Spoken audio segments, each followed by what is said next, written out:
All right, welcome everybody to today's SCORE webinar. I'm Steve Mahoney. I am with Elle Kowal. We are both mentors with the Greater Hartford chapter of SCORE. And today we are going through preparing your 2025 business goals now. We are coming upon the end of the year, and it's a perfect time to start planning for next year. And Elle, I am going to turn it over to you. Great. Thank you. Yeah. So I think now is the time to set goals for next year. So you're not starting the year off trying to figure out where you're going to be and what you're going to do. But let's just level set on why you should set goals, whether they're business, personal, or both.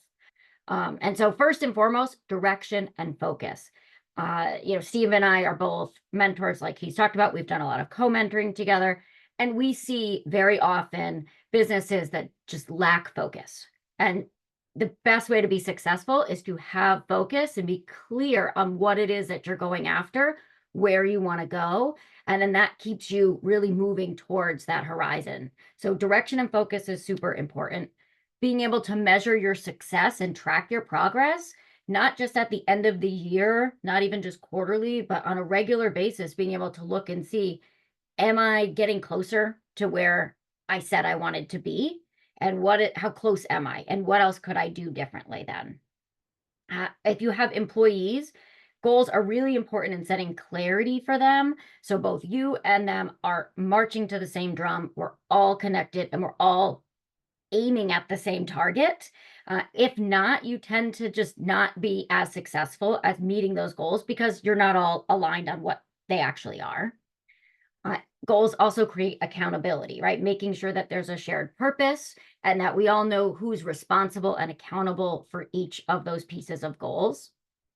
It's really going to help you with decision making because if you, again, go back to that focus, if you have focus and you have clarity, then it's going to be a lot easier to make decisions. As business owners, new opportunities are always coming up. But if you are clear and you understand where you're going and what you want to do, it's going to be really easier to make those decisions and say, is this something that's going to get me closer to my goal or further from it? And then companies that have goals are going to have a stronger performance because you're aligned. So your results are going to show that. And that progress to get to where you want to go is going to happen much faster. So it's important. I'm glad you guys are all here to actually start thinking about this so you can start next year off, in a very positive way. Okay. So first, there's several types of goals, and what we're really going to talk about here are two main focuses: the strategic goals and annual goals. And so we put this slide together just to make sure that everybody's aligned on what the difference is. And ultimately, you really should have both. So strategic goals are much broader in purpose. They are similar to like a mission or vision statement, and they're really focused on where do I want to be in 3 to 5 years. So if you think about it from a business perspective, what do I want to be when we grow up, right? So they're really more overarching. They set themes for the company and future goals, but they're not things that are attainable right now. And that's okay, right? Because they're 3 to 5 year goals. They're lofty. And so they're important to look at because that way, over the next few years, your annual goals should be milestones that help you get to that further strategic vision that you have.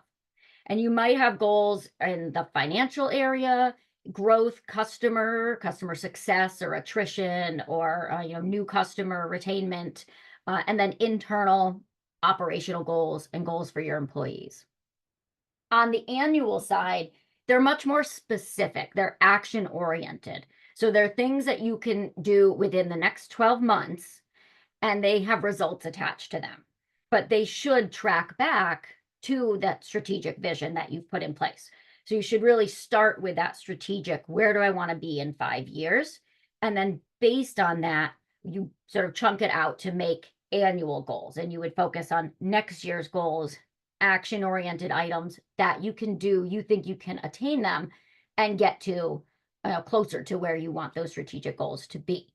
And so you want to ask yourself, what outcomes do I want this year that are going to get me a step closer to that strategic view that I'm looking for? And these are detailed, so they typically will include things like budgets, revenue, expenses, how you want to allocate resources or hire people. So they're much more detailed than those strategic views. Okay, so I'm sure all of you have probably heard of SMART goals. Here at SCORE, particularly in the Hartford group, we tend to call these SMART C goals because we think the C for control is really important. So this slide I think is really helpful. You'll get a copy of it, like Steve said, so you can take a look at it, pin it up on your wall, and really make sure that anytime you're looking at goals or reviewing your results, make sure that they match and they have these different aspects. So a good goal should be specific, measurable, attainable, relevant, time-bound, and then in your control. And so here I sort of have some examples of what you should or shouldn't do. So with things that are specific, you don't want to have general words like, I want more customers, or I want to grow my social media. Okay, how?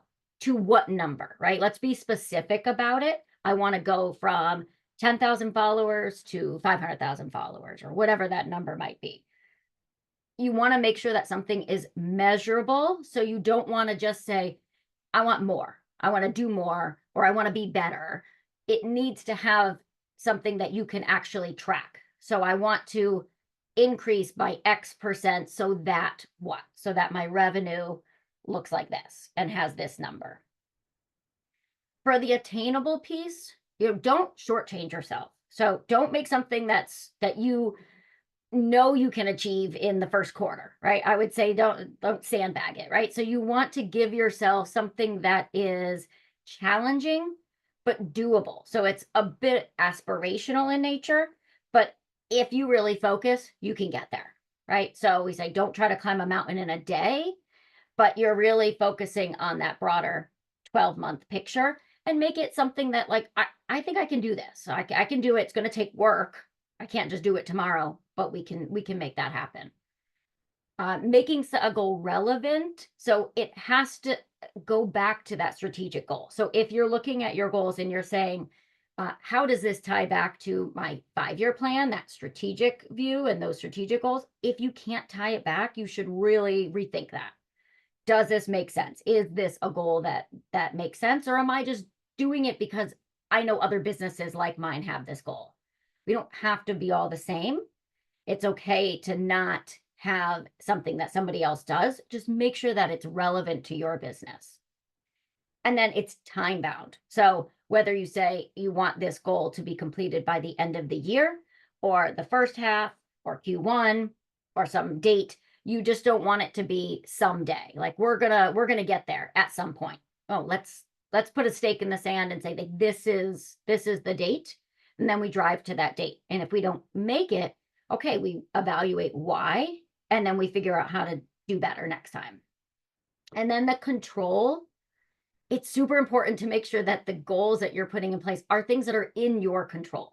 So don't focus on things that you have no control over and then wonder why you didn't hit that goal.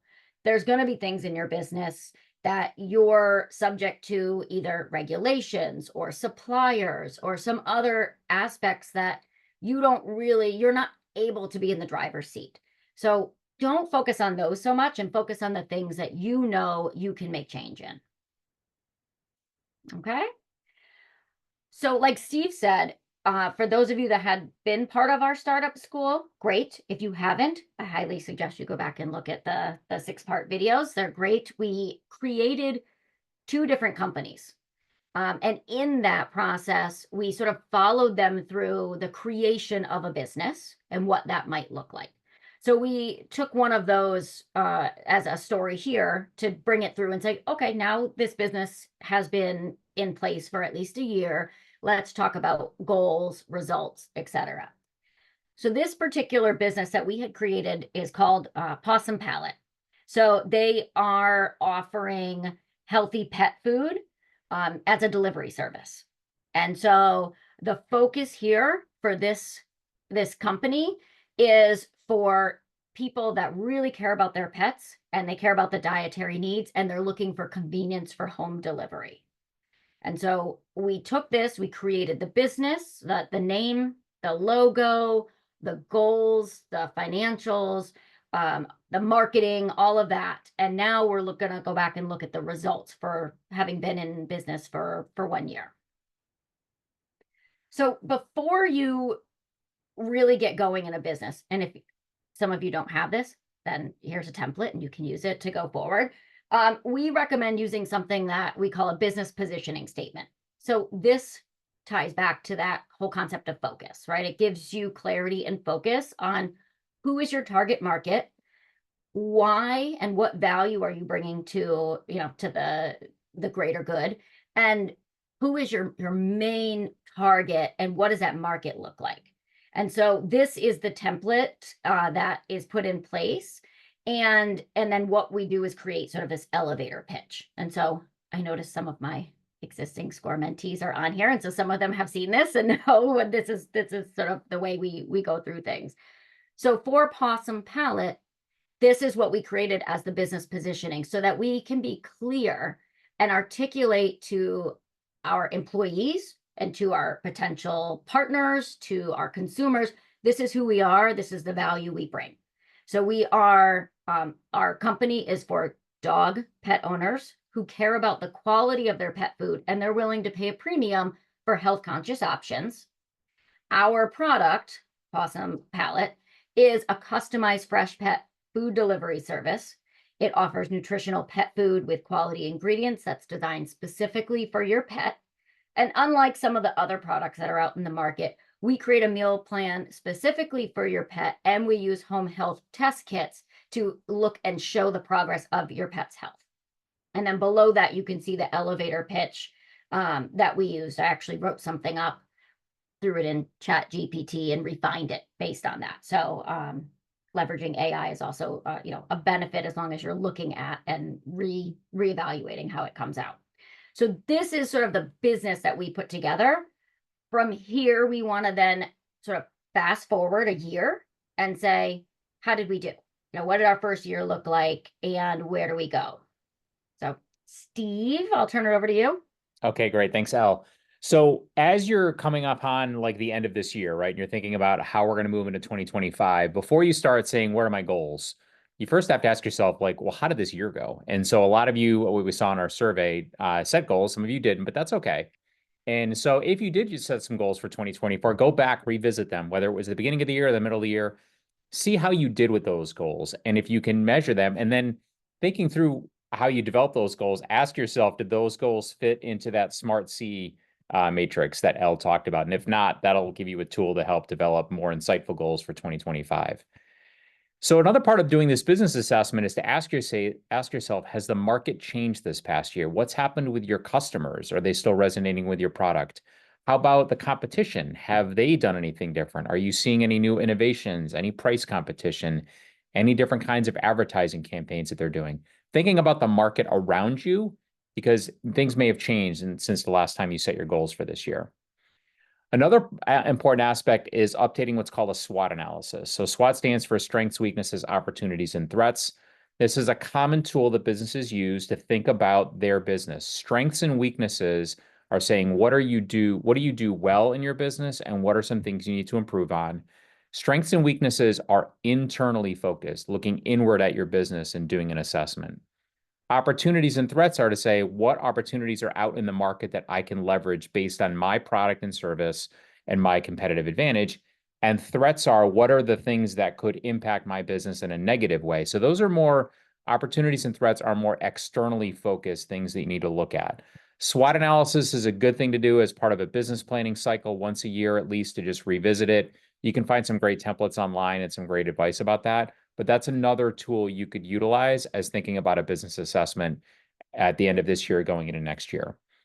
Then you want to ask yourself about your financial health. What does your balance sheet look like? How is your income statement? How is your cash flow? If you did a budget, how did you compare to your budget? Do you know why you were higher or lower on certain metrics? How do you feel about your liquidity? Do you have enough cash in your business bank account to make it through the next 6, 12, 18 months? How do you feel about your business outlook? And then to go back to what Elle just talked about the business positioning statement, if you did it before, refresh it. See if it's still valid. See if there's anything you want to improve on, or confirm it. And if you haven't done it, now you have the template. You can actually prepare one for next year. So for Possum Palette, Elle and I went through and said, let's create a business assessment for this business and say they've been in business for a couple of years now. They launched in the middle of 2022. Let's put together a test case of how their business assessment would look. So from a financial standpoint, they had a slight loss in year one. They got a little profitable in 2023, and 2024 was relatively flat year over year. Cash flow is looking okay, but the owner hasn't taken a salary yet. She hasn't taken an owner's draw. She hasn't been able to take any money out of the business yet. She's just basically staying in business and putting any excess cash flow back into buying inventory and staying and making sales.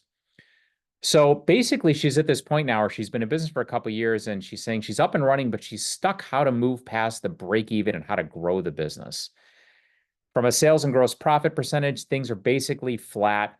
And now she's starting to ask herself some questions as she thinks about goals for next year. Can she invest in the right kind of marketing to expand the top line?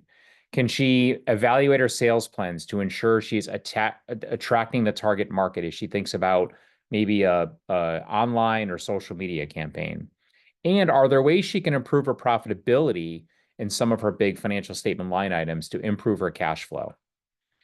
From a non-financial standpoint, her customer retention is lower than average for the sector, which we researched was at 26%. So she's trying to think about how she can improve her retention and get those repeat customer orders. As most of you probably know, the best kind of customer is a repeat customer because they already know what you're good at and what your product or service offering is. She's gotten customer feedback through her website. It's been positive, but customers are a little frustrated with shipping time and cost.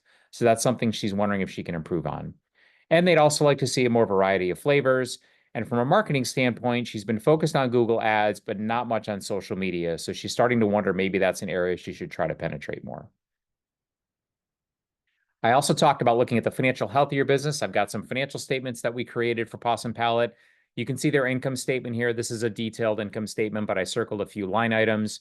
You can see that their revenue had some smallish, small growth from 2023 to 2024. They went from 60,000 up to 75,000 in sales. For a business like this, gross profit is very important. I know a lot of you are probably in the services businesses, but if you're in the manufacturing or retail space, gross profit is a key indicator. Her gross profit is basically flat. It's around 36%. That's going to help drive her bottom line profitability. And then in looking at her operating expenses, they were up a little bit from 2023 to 2024, went from 9,700 to 10,700. And her bottom line net income after taxes was basically 9,400 in 2023 and only 13,000 last year. So she's kind of stuck in the middle, trying to figure out, I'm doing okay. I'm staying in business. I'm making positive earnings, but not growing a lot. From a cash flow standpoint, you can see a similar story. Positive cash flow once you factor in net income and inventory purchases. She did have to take out a line of credit and she put some capital in when she first started, and she's having to make those debt repayments to keep paying down that line of credit. And her net cash flow, again, it's growing a little bit, but you can see she hasn't taken an owner's draw out yet. It's still zero all 3 years. So she's trying to figure out, how can I start making some money that I can actually extract from the business? So that kind of completes the the business assessment from last year, both from a financial and non-financial basis. Gather as much data as you can, try to understand what's going on in the market, and then try to say, okay, now that I've gathered that, where do I want to go going forward? So as Elle talked about the two different types of goals, you want to think first about your strategic goals.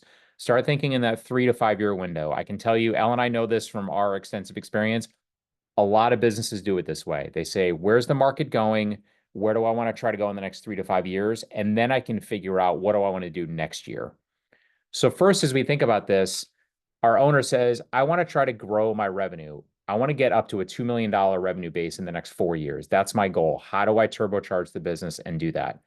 My revenue is a percentage of expenses. I want to get that down to 12%. How do I get that revenue, that expense ratio down to 12%? Because that's going to improve my profitability.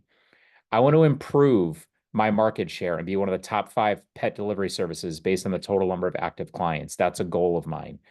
Maybe a goal would be to expand into cat food or maybe international markets, or she could even think about non-food related products that pet owners may want. If they know she's great at pet food, maybe they want toys or other supplies that pet food owners or pet owners need. Increasing her social media output. This is really important. She thinks that this could be a huge engagement opportunity to expand her followers. So she's going to try to improve that to 3 million followers on Facebook, Instagram, and Twitter/X, whatever you want to call it. And then she also wants to add some new team members. She's doing a lot of stuff herself. She's got a little help, but she says, how can I add some team members in the sales, marketing, and product and support area over the next 3 years? So she's got some lofty goals over the next 3 to 5 years, but she's at least followed the SMART C mantra in terms of setting your goals. You can see all of these. They're specific, they're measurable, they're action oriented, they're time bound. You can see that everything here is trying to set these goals out. And most importantly, they're both business and financial goals. A lot of times when we're talking to business owners about goals, the first thing they think about is revenue, which is very important, but you have to think about the business actions it takes to deliver that financial output. So now that she's set her goals for the next few years, now she says, what do I want to do in 2025, which is where all of you are now? She's going to say to herself, all right, my goals, here are my goals. I've got some financial and non-financial goals. I want to try to grow my revenue up to $225,000. It's a lofty goal. It's a big percentage increase. But when you're in a startup mode, you can grow and accelerate. You can have accelerated growth pretty quickly that first, that next calendar year if you do the right tools, if you do the right things. Part of that is she wants to try to improve her cost of goods sold and her gross profit percentage. She wants to reduce her cost of goods sold percentage by 20%. She's going to find some production efficiencies, and she's going to try to find lower ingredient costs. Now, that could be through a number of different avenues. She could try to find different suppliers. She could try to do a different negotiation. Maybe she can buy in bulk and try to get a lower per unit cost price. Different options she could try to do to achieve that. She is going to increase her marketing budget. She says, I've got to double down on marketing. I've got to expand my social media reach. I'm going to hire a part-time resource who's going to do content management for me. I'm going to put $25,000 of my budget towards that. I'm going to try to achieve that. She knows she wants to grow her social media followers over the next 3 years. She's going to try to take that first step in year one to get that up to 500,000. And then she wants to improve her customer retention by 5% because as we saw, her customer retention percentage right now is below market. So she wants to try to improve that. So she's got some business goals, got some financial goals. Now she's going to say, I'm going to try to set some financial goals. So I've got a detailed budget on the next slide, but let's talk about what she's trying to achieve. She says, all right, I'm going to hire the content manager. I'm going to improve my social media presence. I'm going to improve my customer retention, and I'm going to do some initiatives that the content manager is going to put in place. And my financial outcome is going to be to grow my revenue to $225,000.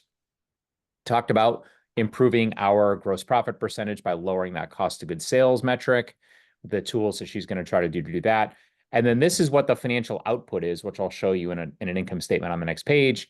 But you can see she's going to improve her revenue, improve her gross profit percentage up to 49% from that 36% that she's been stuck at. And that's going to generate about $54,000 in net income or $48,000 before her owner's draw in net cash flow. So what does that look like in terms of the financials? So here you can see the income statement. This is the same format that I showed earlier. And you can see that she's improving her revenue. You can see that cost of goods sold number is going to be lower as a percentage of sales. And what that means is the gross profit percentage goes up. And you can see she's added in that marketing resource. So her marketing expenses are going to go up. Now her operating expenses as a percentage of revenue are going to go up year over year. Usually that's a bad sign, but she's saying, I'm going to make an investment in my business because this resource is going to drive revenue. And that is a good return on my investment. So that's what I'm going to do. And on an after-tax basis, her net income, you can see, is going to increase up to $54,000. Again, these are lofty goals, but she's trying to determine the business actions she's going to put in place and how to achieve that. We're going to talk in a little bit at the end about what you need to do to make sure you're on track to achieve your goals. From a cash flow standpoint, you can see her net income is going up. She is going to have to keep buying inventory in advance of shipment, which is going to be a draw on her operating cash flow. But that operating cash flow number is going to go up, and her net cash balance is also going to go up year to year from 2024 to next year. So that is going to offer her a chance to actually take some money out of the business through an owner's draw. So she's got her business goals. She's got her financial budget. She says, okay, this looks great. Are you done? Not yet. Because first you have to ask yourself, if you need to revise anything. Elle, you want to take it away? Sure. Yeah, so you should always be looking at the goals that you have set in place, and it's okay to refine them. Like that's why we talked about like why set goals and making sure that they're trackable and that you can measure the success. Because as you're looking and tracking, if you're seeing the numbers move in a way that you didn't expect, or market changes have happened, that it's okay to revise your plan, and refine it based on the new information that you have. Most large companies oftentimes put a budget in place, and Steve and I say all the time, a budget is an educated guess, right? It's never going to be 100% accurate, but it's your best guess at that moment. And then these companies, typically what they will do is each month they review the budget to the actuals. Okay, so here's what I budgeted, and here's actually what happened. And based on that, how is that then looking for the rest of the year? If I budgeted that my revenue was going to be, 10,000 for the month, and I only came in at 5, why? First of all, let's understand what those levers or those drivers were. And then what does that mean for if I keep on this same trajectory, what happens to my overall goals? And do I need to refine and change any plans because new aspects have come out, or I'm not driving as much as I thought I was going to be, or I didn't get to hire this person until 3 months later. Therefore, I'm losing some revenue opportunity, whatever that may be. So refining is really important, and asking yourself the questions that we have here. Is what's actually happening, is it acceptable? Is what you put in place, your plans and what it looks like then from a financial aspect, is that acceptable to you? Are you able to live on that? Or if you were maybe you're still working a part-time job and you want to not do that anymore, is the plan you put in place going to get you to that goal? Are the goals that you put in place reasonable? Are they achievable? Is it something that you can actually do? Or are they pretty lofty? Like, I'm going to make 1,500 calls to people every day. I mean, if that's the goal, you have to step back and say, is that really relevant? And I've had salespeople tell me that's what they were going to do. And I said, I don't think that's possible. So you want to really set yourself up for success. So don't lie to yourself. Don't say, I'm going to be able to do something, massive, if you're not set up for that, or if that's not your area of expertise. And so that's also a really important piece is, do I have the resources to achieve the goals, the people, the capability set, the product, or whatever that may be to get you to those goals? Yeah, and this is a really important aspect. This is probably one of the more important pieces of doing this process towards the end of this year, so you can be ready to hit the ground running in early January, is because you may have to refine your plan. And a lot of times business owners will, I encourage people to try to start with the business goals first, to say, what do you want your business to achieve? And let the financial goals be determined by the business actions. And then you may find, wow, if I do all those business actions, that yields the following financial result. That's not good enough. How do I make it better? That's where you kind of go back, as Elle was mentioning. And, a lot of times you find businesses say, well, maybe I need to shift my focus or change my pricing strategy because I need to de-emphasize this product or service and emphasize this other one because I make more per unit or I make more per hour. Maybe I can charge more per hour for this service than that service. And I need to change my focus from, 60-40 this to 70-30 that. So that's why this circular process is important, because you're going to find yourself that you've got to test the assumptions, and that doing the math exercise is important, right? How many widgets can you make in a day? How many calls can you make in a day? How many clients can you see in a week? It's important to do that math because you may find, hey, wait a minute, this isn't really feasible. And you always have to plan for something going wrong. You will not be at full capacity. Do not plan on seeing clients 10 hours a day, 6 days a week, because it's just not going to work. Or being able to manufacture everything 10 hours a day, 5 days a week, because you always need time for downtime or crisis or vacation or something that comes up. Absolutely. So now let's say you've set your preliminary goals for next year. Now what? We talked about monitoring and tracking progress. So you want to really track them on a regular basis. Depending on what they are, you might be tracking them weekly, monthly, quarterly, different metrics of different sizes. So here we put in a few examples for the business, for the possum palette business that we put in place. Now, these might be relevant to you. They might be something different. So, but for this business, key metrics would be things like pipeline of orders. So that helps you understand your estimated revenue, right? Because these are, if you have sales, somebody in sales, and they've got, sales coming, understanding kind of what that looks like, clients, buying, or new clients buying, or clients continuing to buy, sort of being able to estimate what you think that revenue is going to look like. One of the other sort of triggers or levers that we had in the expenses was the cost per unit. Ingredients, supplies, shipping, as we heard customers noted that wasn't something that they really loved. They wanted to see faster shipping. So really understanding what that cost is and identifying ways to reduce that, and then looking at that over time. Are my ingredients getting more expensive, less expensive? Sometimes the more clients you have, the more orders come in, the less it costs per unit. And other times those are sort of fixed costs. Like, it doesn't matter if you have, one order or you have 1,000 orders. This is the per unit shipping, for example. So having different partnerships or finding different ways in which you can ship, or being, if you're using dry ice and you're going to try something different, and some other options to keep things cold. So all of that would go into how you look at your cost per unit and how you're tracking that. Client profiles. So we talked about the attrition, and each business is going to be different, and each sort of business sector has what they would consider to be the average attrition, the percentage of clients that sort of age out of the business or stop using the business.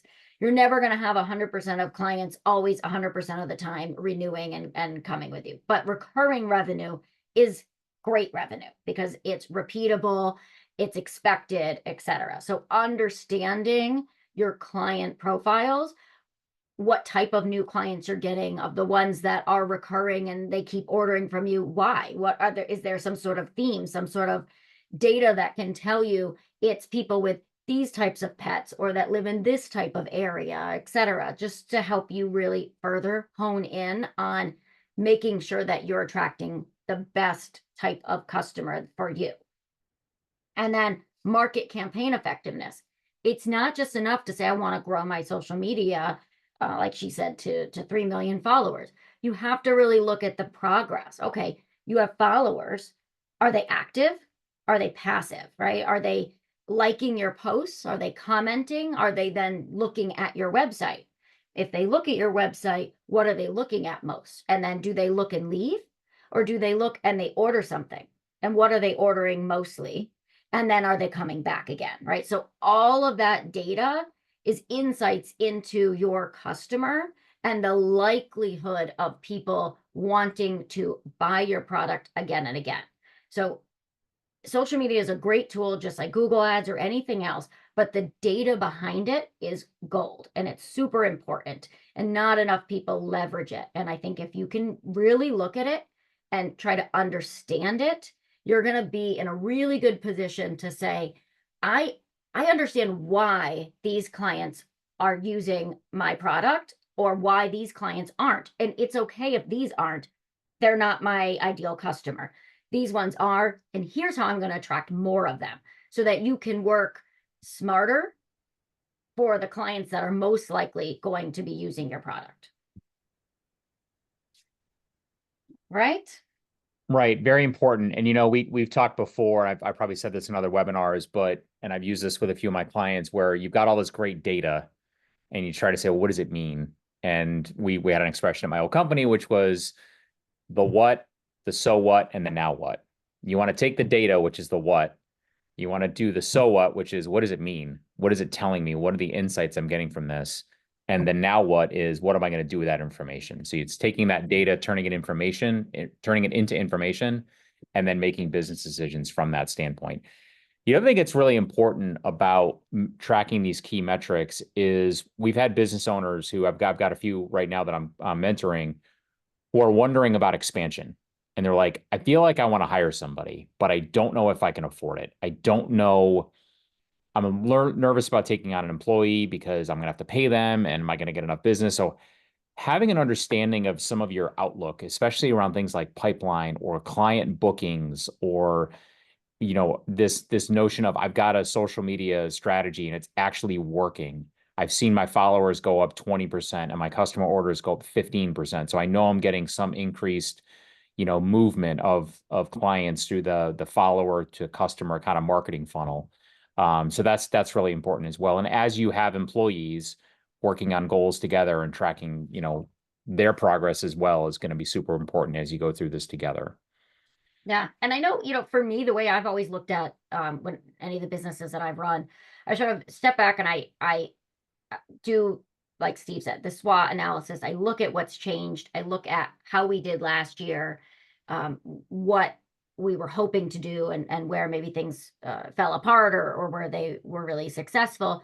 And then I start to just bullet point and document the strategic ideas that I have. And for each one, I then sort of say, okay, well, what are the drivers behind this? So if it's a revenue number that I have as a strategic goal over the next, 3 to 5 years, what are the things that impact that, right? Number of customers, my price, my market share, right? Like all these different things. And I start to just then bullet point those things. Okay, so in order for me to grow revenue, I need more customers. I might need to reprice my product or have different packaging, et cetera, and all those. So then, okay, new customers. How do I get new customers, right? And it just becomes like this funnel that you have, right? So you say, if I want revenue, I can't just say more revenue means more customers. Maybe, right? It might also mean pricing. It might mean packages. It might mean partnerships. But looking at each one of those potential ways to increase revenue and saying, what are the drivers? How can I impact this? What would be the actions that I would need to take, or my company would need to take, to make that change? And then that starts to then hopefully help you create what those individual sort of annual goals are, to say, okay, well, this year, if I want to increase in this example, want to increase revenue, one of the ways I need to do that is I need to get more customers. And I don't think I'm reaching enough people because I'm not doing enough social media. So I'm going to need to spend a little money to have somebody on staff, because that's not my area of expertise. I know I'm going to need to get somebody. And by hiring that person, I'm going to spend 25,000. But by that, I think I'm going to be able to achieve X number of new customers. And if my average customer is worth $500 to me, that's going to equal here. That's how I'm going to pay for that new person, right? That's the value. So if you think about it in that funnel perspective and say, what do I have to do? What are the levers that I have to pull for this strategic goal to come to life? Those become sort of the actions that you or your employees need to take over the next few years to make that happen. And then it provides that additional focus that we talked about as well. Hopefully that. Yeah, and to build on that, this question of like, can I afford it? And I've had clients that have gone through this, and I'd say like, all right, if you want to hire somebody that's going to cost, this amount of money, let's just do the math. How many additional clients would you have to get over the course of a year to just break even on that additional person? And do you feel like that's a stretch? Is it reasonable? Is it a layup? If it's a layup, then it makes sense to just hire the person. You've got the additional demand, you can and afford to take on the additional customers because you just can't meet all the demand that's out there. Then you're going to pay for itself. You can do the math. It's going to pay for itself in 3 months, 4 months, 5 months, whatever. Then once you get past that break even point, you're off and running. So that's another way you can kind of look at this. And then, thinking about the different levers as you think about your financial goals for the next year, we talked about like improving gross profit, cost per unit. We didn't talk about fixed costs, but that's another lever where, as you're looking at your expense structure, a lot of people say, well, I've got to cut expenses because I'm not making enough money. Think very carefully about the expenses that are part of your cost structure. And if there are items like a marketing campaign, if it's driving revenue, or if you've got salespeople, they're driving revenue, be very careful about how you think about that cost. Anything that's overhead or discretionary, maybe you can put it on pause for a few months until you can decide if you can really afford it. And having some metrics and some outlook and to say, well, I know what my revenue pipeline looks like for the next 3 months. I'm going to wait till I get through that 3 months and ensure that those orders are converting. And then I'll know that I can afford to make this next investment. And that's what a lot of this outlook process does is it helps you understand, I kind of tell people it helps you understand which way the wind is blowing. Am I starting to hit I had a goal for a number of followers, hits to the website, orders, shipments. How am I doing tracking on that? If I'm consistently ahead of my goals for 3 months in a row, I've got the wind at my back and I'm moving forward. But if I'm missing by a lot, I need to course correct and figure out what I need to do differently. And so that's just another way to think about it. One thing that I didn't mention when I was going through the financials, and I think, the non-financial goals are as well, is as you think about your goals for next year, a lot of times we get caught in the trap of trying to do too many things perfectly. So trying to come up with like 100 different goals or 20 different goals, try to make sure the number of goals you have are manageable. You may have a lot of initiatives. If you've got 10 different initiatives you want to do in the next 3 to 5 years, pick three that you want to do next year that are going to move the needle the most and help give you the most capacity to grow your business and give you financial capacity to kind of invest further in years 2, 3, and 4. So thinking about prioritizing those long list of goals that way for year one. And the other aspect to think about this is when you do your financials for your financial budget for next year, and we've done a lot of webinars on budgeting that you can check out on our YouTube channel. But the best piece of advice I give people is to make sure you understand what your big bets are. What are the big assumptions you've put in place? Maybe it's launching a new product. Maybe it's a dramatic different change in your pricing strategy, or it's that big marketing campaign. Understand what your big bets are and monitor those very carefully as you implement them to understand if they're going to move the needle as you thought they would, either positive or negatively. If you've got to watch out for that. Yeah, absolutely. And if you're thinking about stopping something, like especially like Steve said, something that is potentially impacting revenue, like it's a cost, but we believe it might be a revenue driver. Ask yourself, what happens if I don't do this? So I think we're all sort of wired to think about, okay, well, when I do this, then this will happen. Well, think about it in a different manner. Think about it in the context of what will happen if I don't do this? So will I be able to meet this goal? Will I be able to do these other things? Is this, is another driver that I have sort of like dependent on this particular thing happening? So when you ask yourself, well, what won't happen? It brings it into context of almost like prioritization. How important is this thing? Because it's going to help you say, okay, if everything else is still going to happen, whether or not I do this or not, then maybe it isn't that important to the business. But if a lot of other aspects of getting to your goal sort of hinge on that, then you really should think about a different way to approach it then that is still attainable. Yeah, that's great advice. All right, why don't we turn it over to Q&A? We've got some time left here in our session. And so if you've got any questions, you can feel free to put that in the Q&A box at the bottom of your Zoom screen, and we have some time to answer some questions. And while you were doing that, I'm going to launch a quick poll to ask if you would like help with a SCORE mentor. So this is a quick and easy question. If you answer yes, that you would like help with a SCORE mentor, you'll get an email from me letting you know how you can do that. That is the only email you will get from me. I will not bombard you. This is just a way to help you with the SCORE mentoring assignment if you would like one, and we can do that. And I'm not seeing any questions yet, but if you have any questions, you can feel free to put them in the Q&A box.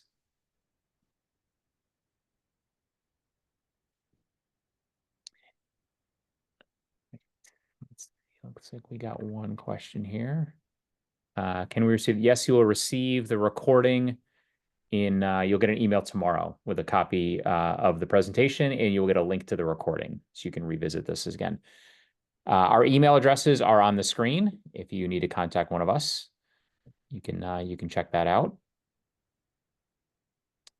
All right. And while we are waiting for any additional questions, One thing I will plug is we've done a lot of webinars the last few years on a wide variety of topics. Marketing, financial operations. We've done a bunch of lunch and learn sessions, financing your business, legal risks, risk management, business insurance, you name it. We've done a webinar on it the last few years. If you're interested in checking those out, you can go to our YouTube channel. If you go to YouTube and search for SCORE Greater Hartford, you can find all of our videos there. And you can also subscribe there and be notified whenever we post new content. All right. Not seeing any other questions. Elle, anything else that we missed? Uh, no, I think setting goals can be a daunting thing, especially strategic goals, because even just being like, well, I don't know what I want to be when I grow up. It can be a little overwhelming. But I always say nothing is meant to be perfect. Directional accuracy, as many of you have heard me say before, like that's good enough. So in this moment, what would you like to see your business be in 5 years? Where would you like to see yourself be? Do you still want to be an owner? Do you want to have sold the business? Do you want to have expanded it? Just starting to get the ball rolling is helpful, and putting it on paper sometimes just makes your brain start to unfold with more details. And then I encourage you to talk to people about it. When you talk to others, sometimes they just say something or they ask a question, and it gets you going in a different manner as well. So whether you have a SCORE mentor and you want to talk to them about it, or you have a spouse or a friend or whatever, it's helpful to sort of talk through. I talked to my husband about mine. He doesn't really know anything about what my businesses have done, but he listens. So I mean, it's helpful to just sort of talk through, because it can feel a little overwhelming. But just, it's part of a process. It's iterative. It's not supposed to be perfect. So just starting is the most important. Yeah, I agree. It's kind of like doing a business plan, right? Just start writing. Just start thinking about where your business is at, and don't worry about it being perfect. These are goals for you personally. Elle and I co-mentor a client, and we went through her goals a couple weeks ago. She set out her goals for 2025, and we went through them with her, and we gave her some feedback. So SCORE Mentor is a great resource to do this. I've got a couple other clients that I'm doing this exercise with over the next several weeks, because I've been encouraging them to do this exercise at the end of the year, mostly because this is when a lot of companies do it, because when they start the year, they want to know where they're going. We did get a question here from Gail. Are there rule of thumb stats for when you should fold the business? This is an interesting question that I've not really thought about before. So I'm gonna tell you that I don't know if there's rule of thumb stats, but if I were to frame it differently, like what would I look for to ask if I should continue doing the business? A lot of different aspects here. Being a financial person, that's where my training is and my expertise is. I would probably start saying, what's the business generating in terms of cash? What does the cash flow look like the last few years? What do I think the prospects for cash flow going forward are? Coupled with that, what does the balance sheet look like in terms of debt? Is there a lot of debt with the business? Is it highly leveraged? Is that something that I'm worried about being able to continue to pay debt and run the business? Those would be the financial metrics I might look at. Elle, what would Yeah, so you I was say going to for? say, like, so profitability, which are the two things that you mentioned, right? Are just the overall, is the business profitable, or has it gotten closer to profitability year over year, is important, because that sort of tells you the overall health or trajectory of health. And then outside of the financials, I would look at the market. Like, is there still value and need in this business? Have people changed their approach to how they're doing things? And is there new competition, and why? And then ask myself, like, my win-loss, like, why am I not winning as many deals or customers or whatever as I thought I would? And so you think about, there are a lot of businesses that actually did really well during the pandemic, Zoom, right? Because all of a sudden now everybody's on Zoom, right? But what that also meant is some of those other, like, telephone services where it was conference call lines, Cisco and all that, those went down, right? People aren't using those. You don't need both. So really looking at what the market is telling you in terms of the need, And is there room for you to still be in it? And then really asking yourself, well, what would I have to do to become a real player in that market? And is that attainable? Is that achievable? Because sometimes the market has just shifted over a few years and it's just either not the right service or product anymore, or not the right service or product in the place that you're in, the location, the place, whatever that may be. So I would ask yourself those pieces as well. Yeah, I think that's the right approach. And it kind of goes back to, it's almost that kind of that the business positioning analysis, right? Where it's about going back to that and saying, who's my business for? What's my target customer? What problem am I solving for them? Who's the competition? Kind of refreshing that as if you were starting the business from scratch and saying, is this still viable here? The other aspect of this is too, is personally, like, do you still want to do the business? I was gonna Is this say something you personally that's want to the go on? most important. Like, Yes. are you passionate about this Right. business? I always tell people, if you're starting a business because you just heard somebody else doing it and it's not really going to jumpstart the way you want. So you should Yeah. also ask yourself if you are still driven and passionate about doing this thing. Right. Because owning Right. a business it's like you're all in every day, and you need that passion in order to sustain it, I think. Yeah. We did get a question about nonprofits and how this would apply. And I would say it would pretty much apply the same way. I mean, it's a business. It's got, money coming in, money going out. It's got constituents. It's got competition, regardless of what kind of services it's providing. Goal setting is pretty much a similar process for all businesses. Would you agree, Al? Yeah, I mean, your balance sheet's going to look different, right? Because you're not Right. trying to get to a certain profitability necessarily, but you, in order to give, especially if you're a nonprofit where there's members of the nonprofit, or you have sort of end consumers that you are supporting, you want to make sure that you're doing the best you can for them. And so in order to do that, you have to have strategic view, and you have to be clear on where you're going, and that should be informed by the market and your constituents and who you're serving. But I think it is very much the same process. Yeah. Okay, great. I'm not seeing any other questions in the Q&A box, so I think we will wrap it up from here. We want to thank everybody for joining us today. We hope you enjoyed our session on business goals. And if you are looking for help with setting your goals for next year, please feel free to contact SCORE at score.org and sign up for getting a mentor. This is something Elle and I help clients with every day, and love to help you out. So you can check us out at score.org. And if you are looking for more of our webinar content, you can do so at our YouTube channel. Go to YouTube and search for Greater Hartford SCORE, and you will find all the videos that we've done. And while you're there, you can subscribe, and every time we post a new one, you'll be notified and you can watch it at your convenience. So thanks everybody for joining us today. We hope you enjoy the rest of your day.